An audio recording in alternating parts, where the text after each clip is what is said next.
Jacque Groenendyk from Michigan State.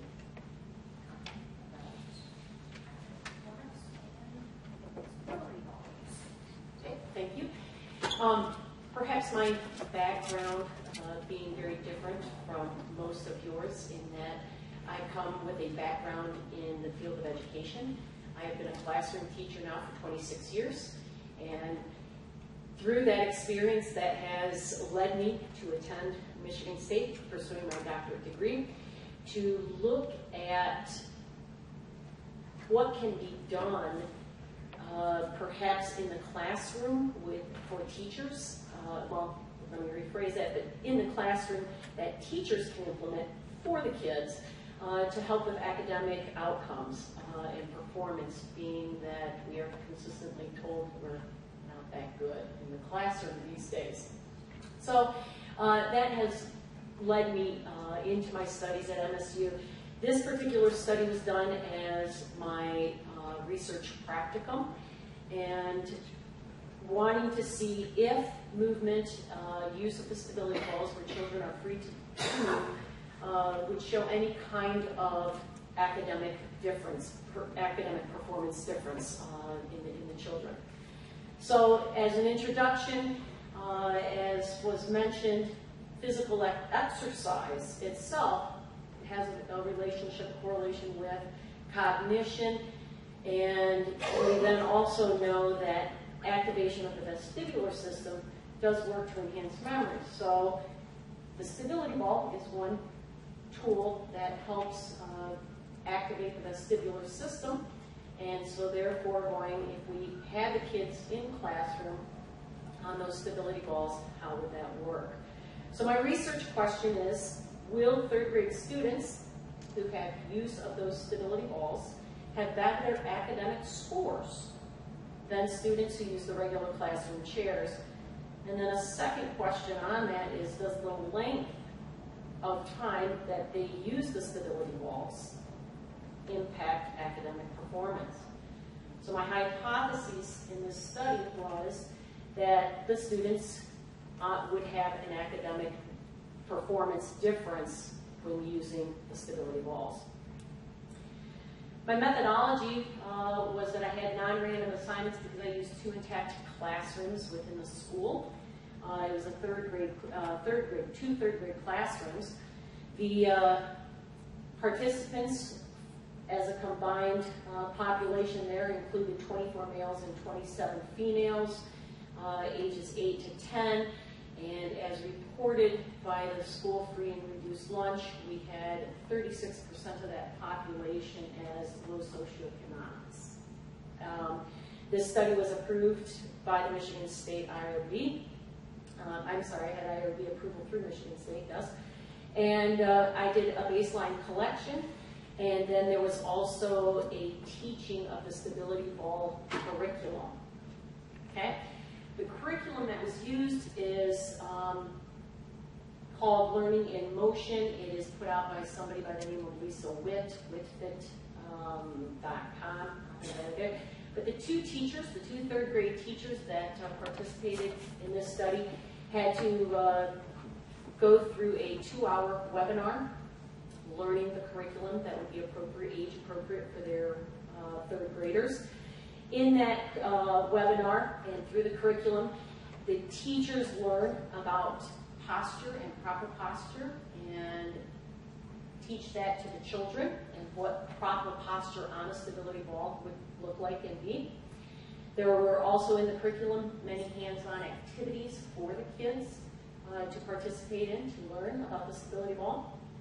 The kids also learned proper usage, kind of the do's and don'ts, how much movement was allowed and not allowed, those kind of things, with the stability ball in the classroom. And through the curriculum, the kids had to earn, so to speak, the privilege or the right to get to sit on a stability ball. And the company, again, was witfit.com. My instrumentation, data collection, was 3 different academic tests. These are required by the school district of the entire building, okay, of the entire elementary school. The first one is the MAP test, which is the map of academic progress, which is actually put out by NWEA, the Northwest Evaluation Association. And this particular test is a web-based one where children go to the computer lab and they are taking it, and if they answer a question correctly, the next question gets a little harder. If they answer wrong, the next question gets a little easier. It is normed across the United States, and it is proctored, I believe that was proctored by the media specialist. And from that test, I only took the reading and math scores. There was like a language usage and a science test with that one. The other two tests, one is called the Dynamic Indicator of Basic Early Literacy Skill, or DIBELS as we refer to it, and that is measuring reading fluency. And the Maze test is for general reading proficiency, kind of like a closed reading exercise. Okay?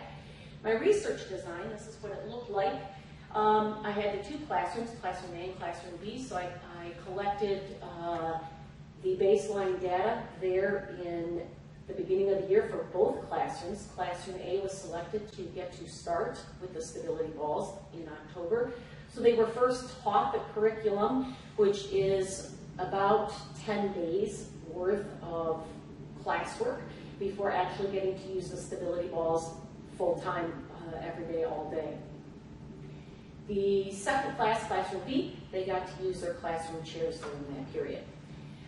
During January, we took all the data collection again of all those tests, and Classroom A then got to maintain and continue on the stability ball use, while Classroom B then had to be taught the curriculum and then got to use the stability balls for the remainder of the year. And the final data collection was done in April for both classrooms. This was just a sample of the classrooms at the beginning. The classrooms were pretty similar in their performance in terms of their academics. There are some slight differences in the means as you look through them, but very comparable in academic performance at the beginning. So the results, there are 4 different ways that I ran the statistics. So here, I'm comparing Classroom A, which were on the balls, to Classroom B, so in December. So this is a measure from October to December, and the only, there was no statistical significance found, but they approached the statistical significance that the children on the stability ball with their mathematical test and their Maze reading test, both of those approached significance, but other than that, there was no significance across the board there. The second way I ran the data was I compared here Classroom B from their chairs at the beginning of the year to the Classroom B on the stability balls at the end of the year. Okay, I wanted to remove the effect of the teacher. Okay, and so here, yes, we would expect that the kids would show improvement, hopefully. You know, the entire year, you don't want a kid to plateau in their math skills or reading skills by whatever, December. So we should see growth the entire year, and we did. However, in the mathematics, from fall to winter, the children actually in Classroom B performed better while on the chairs than on the stability balls. Because if you see in highlighted in red, winter to spring, there was no statistical significance when they were on the balls, meaning they did better when they were actually on the chairs.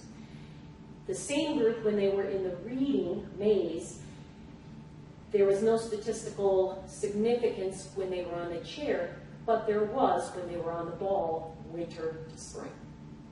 Okay? Then I wanted to look at, did it matter what time of year the kids were introduced to the ball? So Class A, from October to January, compared to Class B, January to December, I'm sorry, from December, January to April. So looking at those first 8 weeks while on the ball for each group and comparing those, and there was no statistical significance found, so it really does not matter at what point of the year the kids are introduced to the stability balls. And the last comparison I did was looking at Class A on the balls from October to December to Class A on the balls from January to April, looking at longevity of time spent on the balls.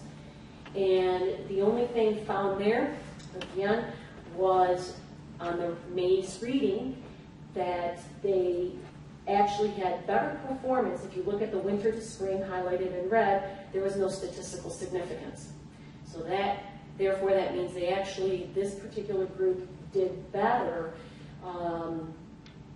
at the beginning of the year, the fall to winter piece. Okay?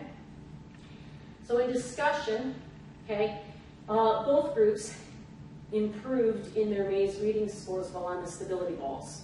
Okay? But Group A, their October to January score, approached the statistical significance, while their January to April did not approach statistical significance. In other words, they went real good and then just kind of plateaued off. Another discussion here is that both groups, their mathematical scores, okay, had greater improvements at the beginning of the school year. And so one group was on chairs, one group was on balls, but the mathematical scores both improved better at the beginning of the year than at the middle to end of the year. And lastly, for duration of being on the stability ball, there was no statistical significance. So thoughts here, well, this was a pilot study, and it definitely has limitations in sample size. The data shows equivocal results. It's kind of all over the place at this point. Okay? Definitely further studies can go from here, looking at the individual effect versus a classroom effect. If there was one or two kids within that classroom that need it. We could also, in conjunction with looking at stability balls in academics, perhaps further research could also bring in the behavioral aspect. And another piece that we actually did piggyback, but the data has not yet been looked at, we did put energy expenditure armbands on classroom B while they were on the stability balls. But like I said, that data has not yet been looked at and analyzed. So thank you.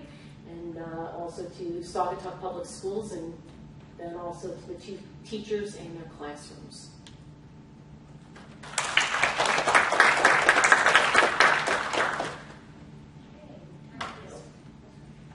So I wasn't able to catch the details, but if the problem is statistical significance, what about combining,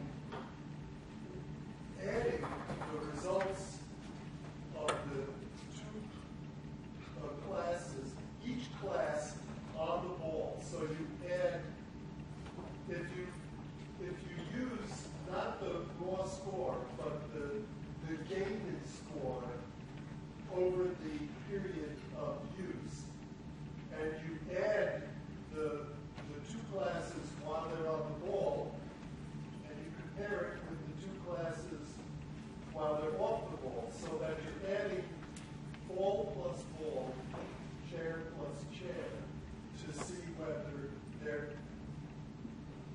you have a longer period of observation, and you're also canceling out the teacher effect and the class effect, and seeing whether there's a statistically significant difference there. That's a good idea. When doing this, I did not think of running the stats that way, nor was I, suggested to do that. That would be a good way of doing it, to see, where the statistical significance is, because there have been other people that are alluding to that putting stability balls in classrooms is a good intervention for many kids. And, so I thought this would be a great study to look at, and it has been a great study to look at, but I did not find, irrevocably that, yes,